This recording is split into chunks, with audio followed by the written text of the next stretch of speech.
Back with another job, cutting all the pipes off. It's like no, we're not doing that through this whole video. This is one of the longer videos. It was an even longer day. I think we were on this thing for like 10, 12 hours. It was bad, and it was almost even longer day because we fucked up right in the middle of this video.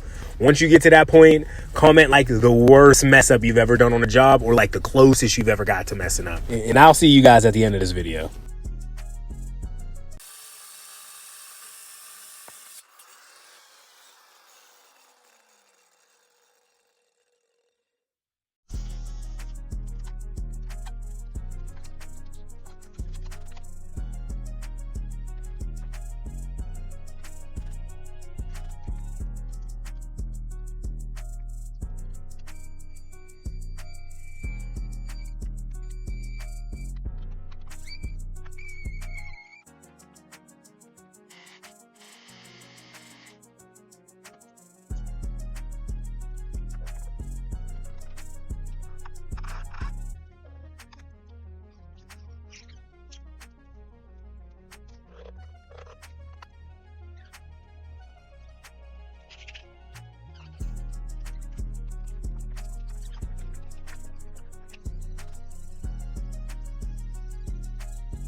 Yeah, this one was a doozy. I'm not even gonna lie to you. I was hurting the next day. My wife had to rub me down, no cap.